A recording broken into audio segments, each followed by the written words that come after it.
एक बुजुर्ग शिक्षिका भीषण गर्मियों के दिन में एक बस में सवार हुई, पैरों के दर्द से बेहाल, लेकिन बस में खाली सीट न देखकर जैसे तैसे खड़ी हो गई। कुछ दूरी ही तय की थी बस ने कि एक उम्रदराज औरत ने बड़े सम्मानपूर्वक आवाज दी, आ जाइए मैडम, आप यहाँ बैठ जाएं। कहते हुए उसने अपनी सीट पर बैठा दिया। खुद वो बेहद साधारण सी औरत बस में खड़ी हो गई।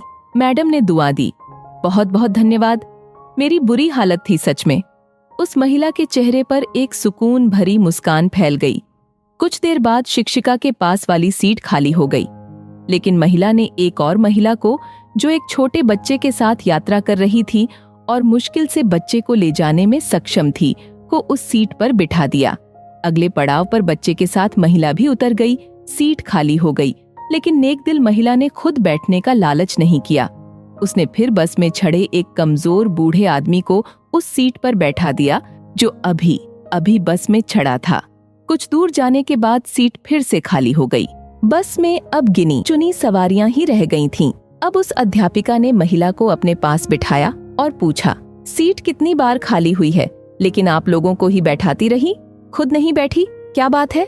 महिला ने कहा, मैडम, मैं एक मजदूर हूँ और दिन भर खड़ा रहकर मजदूरी करने से ही मेरा जीवन चलता है। इसके साथ ही मेरे पास इतने पैसे नहीं हैं कि मैं कुछ दान पुण्य या दूसरा परोपकार का काम कर सकूं। तो मैं क्या करती हूँ कि कहीं रास्ते से कूड़ा करकट उठाकर एक तरफ कर देती हूँ, कभी किसी जरूरतमंद को पानी पिला देती हूँ, कभी बस में किसी के लिए सीट छोड़ देती हूँ। फिर जब सामने वाला मुझे दुआएं देता है तो मैं अपनी गरीबी भूल जाती हूँ। दिन भर की थकान दूर हो जाती है और तो और जब मैं दोपहर में रोटी खाने के लिए बैठती हूँ, ना बाहर बेंच पर, तो ये पंछी चिड़ियां पास आके बैठ जाते हैं। रोटी डाल देती हूँ छोटे छोटे टुकड़े करके। जब वे खुशी से चिल्लाते हैं तो उन भगवान के जीवों को देखकर मेरा पेट भर जाता है। पैसा रुपया न सही, सोचती हूँ दुआएं तो मिल ही जाती है ना मुफ्त में, फायदा ही है ना, और हमने लेकर भी क्या जाना है यहाँ से। शिक्षिका अवाक रह गई।